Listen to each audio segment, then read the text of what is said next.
साथियों नमस्कार, मैं हूं नीरज पटेल और आप देख रहे हैं नेशन जनमत। खुद पर लगे ठाकुरवादी होने के आरोपों पर गर्व करने वाले मुख्यमंत्री योगी आदित्यनाथ जी पर अक्सर ये आरोप लगते हैं कि वह अपराधी की जाति देखकर सख्त और नरम पड़ते हैं। अगर आरोपी उनका सजाती यानी कि ठाकुर समाज से होता है तो सख्त दिखने वाले मुख्यमंत्री बेहद नरम पड़ जाते हैं। यह आरोप मैं यूं ही नहीं लगा रहा। लखीमपुर से एक घटना सामने आती है जिसमें सत्ता पक्ष के लेकिन ओबीसी वर्ग से आने वाले एक विधायक को सरेआम सीएम का सजाती एक वकील थप्पड़ जड़ देता है।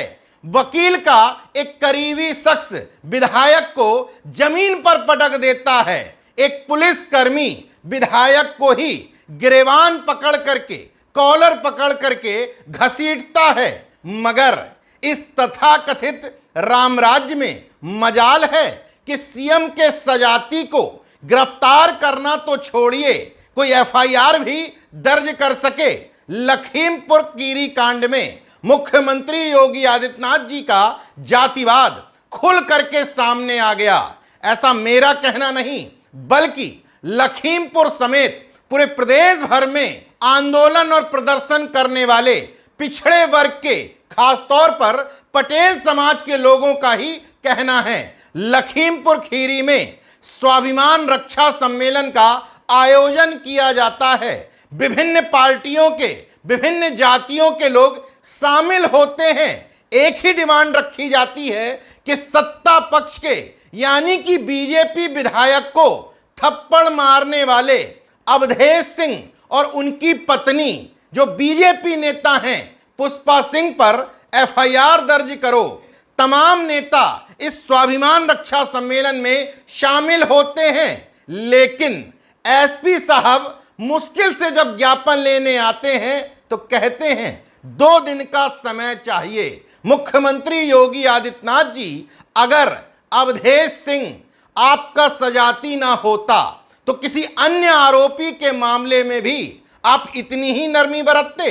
लखीमपुर खीरी कांड इसका सर्वश्रेष्ठ उदाहरण है, क्योंकि प्रदेश भर में स्वाभिमान रक्षा के नाम पर जो सम्मेलन हो रहे हैं वो किसी बीजेपी विधायक के इंसाफ के लिए नहीं बल्कि संपूर्ण पिछड़े वर्ग के गाल पर सामंतवाद का जो जोरदार थप्पड़ पड़ा है उसके खिलाफ किया जा रहा है। प्रदर्शन में शामिल लोगों ने स्पष्ट तौर पर आरोप लगाए कि जब बीजेपी में शामिल पिछड़े वर्ग के विधायक की ये हैसियत है तो समाज का मान सम्मान, गौरव और स्वाभिमान क्या खाक बचाएगा। इस पूरे घटनाक्रम में सबसे महत्वपूर्ण बात जो देखने वाली है, पिछड़े वर्ग और योगेश वर्मा जिस समाज से आते हैं, पटेल समाज कोई निरीह समाज नहीं है। खुद को छत्रत्व के बोझ तले लादने पर गर्व महसूस करता है, लेकिन इस थप्पड़ कांड पर बड़े बड़े कुर्मी छत्रियों की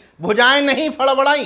कुर्मी समाज के वोट बैंक की ठेकेदारी के नाम पर सत्ता की मलाई चाट रहे तमाम विधायक, सांसद, मंत्री और स्वयंभू राष्ट्रीय अध्यक्षों के हलक में जवान ही अटक गई।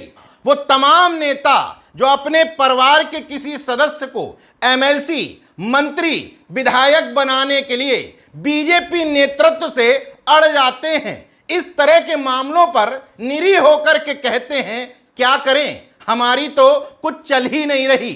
जहां व्यक्तिगत स्वार्थ की बात आती है वहां सबकी चल जाती है, लेकिन समाज के मान सम्मान और प्रतिष्ठा की बात आती है वहां पर किसी की नहीं चल रही। बीजेपी विधायक योगेश वर्मा ने इस घटनाक्रम को लेकर के 2 ट्वीट किए। उससे स्पष्ट हो जाता है कि वो इस लड़ाई को कहां तक ले जाना चाहते हैं। मैं योगेश वर्मा, विधायक सदर लखीमपुर, आप सबसे ये अपील करता हूं कि संयम बनाए रखें। कल दिनांक 9 अक्टूबर को पुष्पा सिंह व उनके पति अवधेश सिंह द्वारा किया गया कुकृत्य केवल मेरा नहीं अपितु मेरे संवैधानिक पद, कुर्मी समाज एवं संपूर्ण व्यापारी समाज का अपमान है। दूसरा ट्वीट करते हैं, लेकिन मुझे अपनी भारतीय जनता पार्टी के संगठन व न्यायप्रिय मुख्यमंत्री पर पूर्ण विश्वास है कि वे समस्त पिछड़ा वर्ग व व्यापारी वर्ग के स्वाभिमान की रक्षा करेंगे।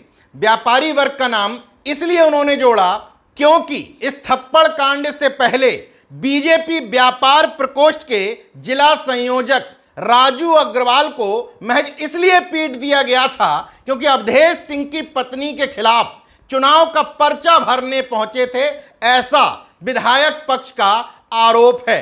हालांकि विधायक जी अभी भी न्यायप्रिय मुख्यमंत्री से उम्मीद लगाए बैठे हैं, जबकि स्पष्ट हो चुका है कि योगी जी और उनकी पुलिस अवधेश सिंह के खिलाफ मुकदमा दर्ज करने के मूड में नहीं है।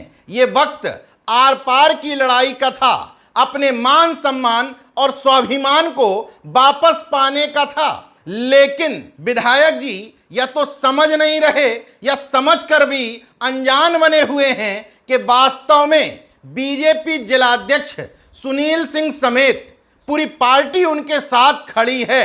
तो फिर अवधेश सिंह पुष्पा सिंह पर कोई कार्रवाई हो क्यों नहीं रही?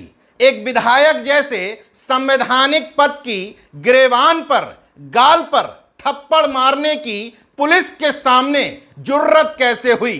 दरअसल जुर्रत योगी आदित्यनाथ जी के उसी बयान से आती है कि मुझे ठाकुर होने का, ठाकुरवादी दिखने का कोई मलाल नहीं, अपनी जाति पर सबको गर्व होना चाहिए। मेरी जाति पर भगवान ने जन्म लिया है, बार बार जन्म लिया है। आपसे ये कहा जाता है कि आप खाली राजपूतों की पॉलिटिक्स करते हैं, तो आपको क्या दुख होता है? नहीं, कोई दुख नहीं होता। क्षत्रिय जाति में पैदा होना कोई अपराध थोड़ा है। हाँ, इस देश की एक ऐसी जाति है जिसमें भगवान भी जन्म लिए हैं और बार बार जन्म लिए हैं, तो अपनी जाति पर स्वाभिमान हर व्यक्ति को होना चाहिए। हालांकि इस ठाकुरवादी रामराज्य और हिंदू राष्ट्र में यही देखना बाकी रह गया था कि सत्ताधारी दल का एक विधायक सरेआम पीटा जाए, लेकिन एफआईआर दर्ज करवाने भर के लिए वो दर दर की ठोकरें खाए। लेकिन विधायक जी ध्यान रखिएगा, ये जनता भी उसी के साथ खड़ी होती है जो जंग का ऐलान करके सड़क पर आंदोलन के लिए उतर जाए। देखते रहिए नेशन जनमत, जागरूक और सजग बने रहिए। जय विज्ञान, जय संविधान, जय लोकतंत्र। धन्यवाद।